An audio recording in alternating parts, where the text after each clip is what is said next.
Hello दोस्तों, मेरा नाम मोहम्मद कैसर और आप देख रहे हैं स्टडी चैनल। बात करेंगे इस वीडियो में एडेड जूनियर हाई स्कूल शिक्षक भर्ती परीक्षा के कट ऑफ के बारे में। कितना अलग अलग विषयों का कट ऑफ जा सकता है, चाहे वो मैथ साइंस है, एसएसटी है या भाषा के हिंदी, इंग्लिश और संस्कृत हैं। अभी तक आंसर की नहीं आई है। आंसर की के पहले मैं ये वीडियो बना रहा हूँ, लेकिन परीक्षा हो गई है तो अंदाज़ा मिल गया है कि कितने कितने सवाल छात्रों के सही हुए हैं अलग अलग विषयों में। साथ ही साथ कट ऑफ में एकेडमिक का भी एक बड़ा रोल होने वाला है, तो उसको भी हम लोग ध्यान में रखेंगे। तो कट ऑफ हमारे द्वारा यहाँ पर बताया जा रहा है। बाकी जब आंसर की आएगी और रिजल्ट आएगा तो इस पर हम लोग एक बार और विचार विमर्श करेंगे। अगर आंसर्स में ज़्यादा बदलाव होते हैं आंसर की के अकॉर्डिंग, वैसे कोई ज़्यादा बदलाव होने की उम्मीद नहीं है। तो काफ़ी आप लोगों के सवाल आ रहे थे कट ऑफ को लेकर, विषयवार सेफ स्कोर के लेकर, तो वीडियो आ गई है, लास्ट तक बने रहिएगा। लो बच्चों, क्या आपको अंग्रेजी बोलने में हिचकिचाहट होती है? क्या आप अंग्रेजी इंटरव्यू की तैयारी कर रहे हैं? अगर आपको अंग्रेजी पर पूरी पकड़ चाहिए तो गुड न्यूज़ आ चुकी है। डाउटनट लेकर आ गया है इंग्लिश स्पीकिंग कोर्स, वो भी हिंदी मीडियम के छात्रों के लिए। इंडिया के टॉप टीचर्स आपको यहाँ पर पढ़ाएंगे। अब हर बच्चा बोलेगा फर्राटेदार इंग्लिश, और इस कोर्स के अंत में आपको सर्टिफिकेट भी मिलेगा। इंडिया के टॉप टीचर्स आपको यहाँ पर मिल जाएंगे। टोटल क्वालिटी कंटेंट मिलेगा, वो भी बहुत ही कम प्राइस में। लिंक डिस्क्रिप्शन बॉक्स में दिया गया है। तो दोस्तों, एडेड जूनियर परीक्षा समाप्त हो गई है। मैं आपसे एक छोटी सी रिक्वेस्ट करूंगा कि आप अपना सब्जेक्ट और टोटल नंबर एक बार कमेंट सेक्शन में जरूर लिखिएगा, ताकि आगे भी एनालिसिस और जारी रहे जब तक कि इसमें फाइनली छात्रों की लिस्ट नहीं आ जाती है, क्योंकि लगातार आप लोगों के सवाल आ रहे हैं। एक छोटी सी इन्फॉर्मेशन और मैं आपको दे दूं, बहुत सारे स्टूडेंट लगातार पूछ रहे हैं कि परीक्षा क्या रद्द हो सकती है, कैंसिल हो सकती है। तो दोस्तों, परीक्षा आपकी रद्द नहीं होगी, ये आप मान कर चलिए। एक प्रिंसिपल साहब की गिरफ्तारी हुई है, एक जगह पर आंसर की वायरल हुआ था, छात्रों को कार्बन कॉपी कमरे में पहुंचाई गई थी, उसका वीडियो भी आया था, मैंने आपको दिखाया था। ये दोस्तों छुटपुट घटनाएं हैं और इसकी वजह से जो आपकी परीक्षा है वो रद्द नहीं होगी। एसटीएफ अपने काम कर रही है और उन्होंने रिपोर्ट वगैरह भी सौंप दिया है। एसटीएफ ने सराहनीय इसमें काम भी किया है, लेकिन 69,000 में आपने देखा इससे ज़्यादा मामले हुए थे, बहुत सारी गिरफ्तारियां भी हुई थी। 68,500 के बहुत सारे मामले देखने को मिले थे। टीजीटी पीजीटी की जो परीक्षा भी हाल ही में हुई है, टीजीटी में स्पेशली बड़े धांधली सामने आई थी और सैकड़ों गिरफ्तारियां हुई ऑन रिकॉर्ड। बहुत सारे सॉल्वरों को पकड़ा गया, कुछ नहीं हुआ। तो अब हम कैसे ये मान सकते हैं कि एडेड परीक्षा कैंसिल हो जाएगी? तो कुछ मामले देखने को मिले हैं। आप लोग नेक्स्ट परीक्षा की तैयारी करिए। अगर आपका इसमें सिलेक्शन नहीं हो पा रहा है, परीक्षा खराब हो गया है, इस उम्मीद में बिल्कुल ना रहें कि एग्ज़ाम ये कैंसिल होगा और हम दोबारा से परीक्षा देंगे। तो ये आपको बिल्कुल क्लियर होना चाहिए। तो अगर आप सुपर टेट की तैयारी कर रहे हैं प्राइमरी का, उसके लग जाइए। टीजीटी पीजीटी है, एलटी ग्रेड है, तो समय व्यर्थ बिल्कुल ना करें। तो ये हो जाती हैं चीज़ें क्लियर। बात करते हैं हम लोग सीधे सीधे अपने मुद्दे की। आपको पता ही होगा दोस्तों कि इस परीक्षा में 60% और 65% का पासिंग नंबर रखा गया है। तो 150 नंबरों की आपकी परीक्षा हुई है और इस 150 नंबर में 90 नंबर रिजर्व कैंडिडेट को और 97 नंबर अनरिजर्व कैंडिडेट को लाना होगा, तभी वो परीक्षा पास होंगे। परीक्षा पास होना बिल्कुल ज़रूरी है, तभी जाकर आप मेरिट लिस्ट के लिए कंसीडर किए जाएंगे। तो ये आपको क्लियर होना चाहिए, कम से कम इतना तो आना ही चाहिए। सामान्य वर्ग 97 नंबर और ओबीसी SC ST 90 नंबर। तो पहली चीज़ हो जाती है क्लियर। 2,72,000 छात्रों ने इस परीक्षा को दिया है। 3 लाख से अधिक रजिस्टर्ड थे, लेकिन 2,72,000 ने एग्जाम दिया है। और अगर हम ये मानकर चलें कि लगभग 1 लाख छात्र 90-97 पर परीक्षा पास हो रहे हैं, तो एक मोटी मोटा आंकड़ा हम लोग 1 लाख का लेकर चल रहे हैं सभी विषयों के रिजल्ट को मिलाकर। अब 1 लाख अगर पास हो रहे हैं तो 1 लाख को तो नौकरी मिलेगी नहीं। नौकरी मिलेगी सिर्फ और सिर्फ 1504 अभ्यर्थियों को असिस्टेंट टीचर में। पद काफ़ी ज़्यादा कम हैं और आवेदक काफ़ी ज़्यादा हैं। 1 लाख छात्रों के लिए 1504 सीट। अब जो 1 लाख छात्र पास होंगे उनका मेरिट बनेगा। मेरिट कैसे बनेगा? 40% एकेडमिक और 60% जो आपने परीक्षा दिया है। एकेडमिक आप जानते ही हैं, 10% हाई स्कूल, 10% इंटरमीडिएट, 10% ग्रेजुएशन और 10% आपका टीचर ट्रेनिंग, चाहे वो बीएड हो, बीटीसी हो, बीएलएड हो, जो भी हो, और 60% आपका लिया जाएगा जो आपने परीक्षा दिया 17 अक्टूबर को। तो यहाँ पर जो एकेडमिक है वो बहुत ज़्यादा इंपॉर्टेंट रोल प्ले करेगा सिलेक्शन में। और कुछ समय पहले जो मैंने एक वीडियो बनाया था परीक्षा के पहले, इसमें मैंने आपको बताया था कि 74 से 75 अगर फाइनल गुणांक आ रहा है तभी आपका यहाँ पर सिलेक्शन हो सकता है। तो अभी भी मैं इसी पर कायम हूँ, लेकिन मैथ साइंस का पेपर चूँकि कठिन आ गया था तो उसका जो कट ऑफ है, जो फाइनल मेरिट है वो कम जाएगा। बाकी जो विषय हैं वो 73, 74 और 75 के ही आसपास रहेंगे।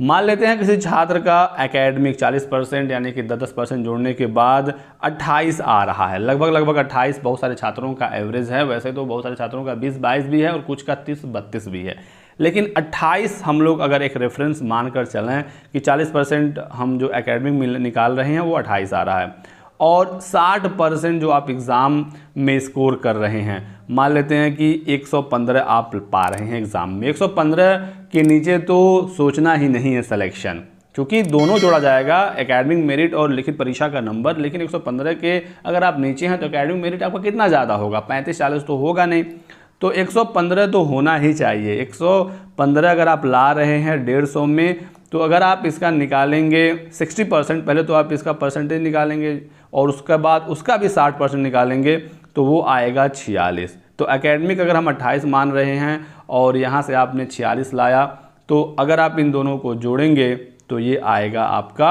74। तो इतना तो आपका होना ही चाहिए। और अगर एकेडमिक अगर आपका इधर कम हो रहा है, 28 से कम हो रहा है, तो आपको फिर इधर परीक्षा में बढ़ाना होगा 120, 122, 125।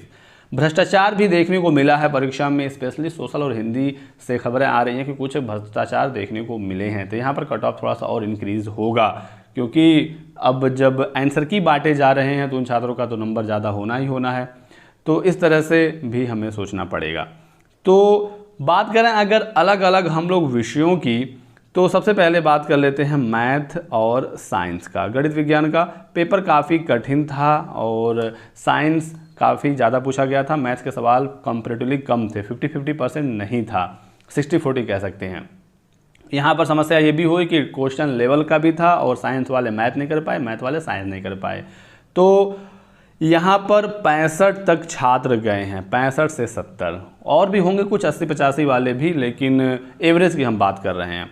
100 में 65 तक छात्र मैथ साइंस में गए हैं। और जीएस जो था, जो अनिवार्य पेपर था, वो इजी था, लेकिन मैथ साइंस वालों का ये भी थोड़ा सा लो ही रहता है। 50 में 35 तक अगर आप गए हैं, कुछ छात्र 40 गए हैं, 40 प्लस भी हुआ है। एसएसटी वाले स्पेशली जो अनिवार्य पेपर था उसमें उन्होंने काफ़ी अच्छा स्कोर किया है। तो अगर हम 35 और 70 लेकर चलें तो 60, 30, 90 और 10, 100। तो अगर आप 100 नंबर ला रहे हैं 150 में, तो लगभग 66% नंबर हुआ, उसका 60% निकालेंगे तो ये आएगा आपका 40। और एकेडमिक अगर आपका 28 है तो इस कंडीशन में आपका 68 ही हुआ, जो कि काफ़ी कम है। 70 प्लस तो होना चाहिए मैथ साइंस में भी। तो अगर 30 एकेडमिक है तब जाकर ये आपका 70 बनेगा, नहीं तो 100 पर भी सिलेक्शन नहीं हो पाएगा। फिर जिनका 70-75 सही होगा या फिर जिन्होंने बढ़िया कर लिया होगा अपने जीएस वाले सेक्शन में, तो ही सिलेक्शन हो सकता है। तो नॉर्मली 65 से 70 तक छात्र गए हैं, लेकिन जिनका इसके ज़्यादा है और ओवरऑल 70 प्लस बन रहा है। और मैं ये मैथ साइंस वालों को काफ़ी कम बता रहा हूँ क्योंकि पेपर का लेवल ठीक था।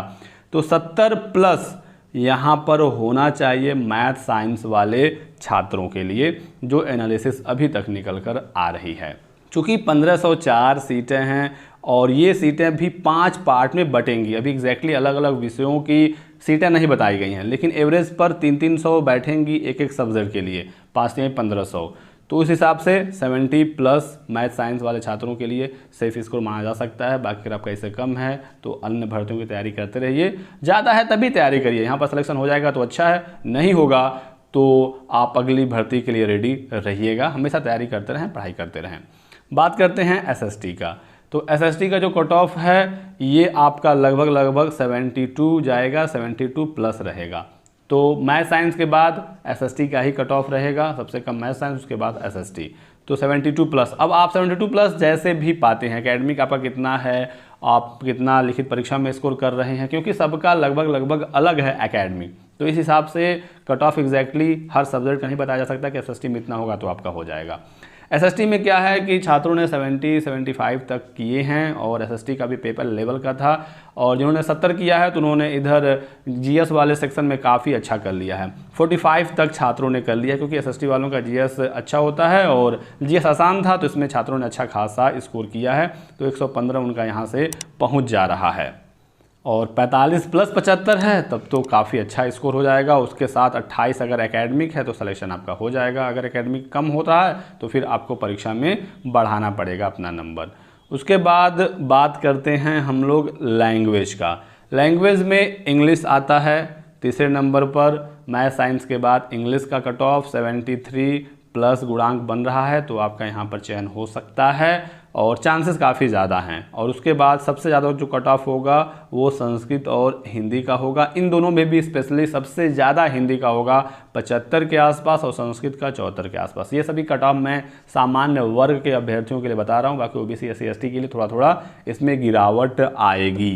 तो इस तरह से संस्कृत में 74 और हिंदी में 75, एक गुणांक कम हो सकता है। हिंदी में भी 74 पर चयन हो सकता है अगर पेपर ईमानदारी से अच्छे तरीके से हुआ होगा। और यहाँ पर जो खबरें आई हैं व्हाट्सएप पर पेपर लीक का 39 पेज स्क्रीनशॉट वायरल हुआ है पेपर का, एसटीएफ ने अपनी रिपोर्ट में ये बताया है। तो अगर वो कुछ सीमित लोगों तक ही पहुंचा होगा तब तो ठीक है, नहीं तो कट ऑफ फिर कहाँ चला जाएगा कोई नहीं जानता। क्योंकि अगर कॉमन कॉपी बट गई तो फिर 142, 145, 148 भी छात्रों ने हल कर दिए होंगे। आपने उन्हें देखा ही होगा 69,000 में डीजे वाले बाबू, राष्ट्रपति का नाम नहीं पता था और उनका 69,000 की लिखित परीक्षा में 142 नंबर था, जो नौकरी भी कर रहे हैं, कुछ नहीं हुआ।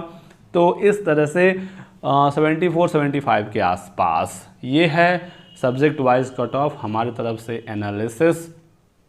अगर आप इससे संतुष्ट हैं तो वीडियो को लाइक करिएगा, संतुष्ट नहीं है तब भी लाइक करिए और सजेशन दीजिए हमें कमेंट सेक्शन में। आपके कितने नंबर सही हो रहे हैं ज़रूर बताइएगा, विषय अपना बताइएगा। और ग्रेजुएशन के विषय के आधार पर ही यहाँ पर फाइनली चयन होना है। एलिजिबिलिटी तो अभी तक बताई नहीं गई है, लेकिन जो जूनियर एडेड स्कूल हैं वहाँ पर विषय विशेषज्ञों की भर्ती होती है। यहाँ पर भी अलग अलग विषय हैं, तो विषय विशेषज्ञों की ही भर्ती होगी। तो ग्रेजुएशन के आधार पर ही यहाँ पर चयन होने वाला है। बाकी इस वीडियो में बस इतना ही। वीडियो को लाइक और शेयर कर दीजिएगा, चैनल को सब्सक्राइब करके बेल आइकन जरूर दबा लीजिए ताकि आपको इसी तरह की सभी लेटेस्ट और ऑथेंटिक इन्फॉर्मेशन मिलती रहे। Thanks for watching.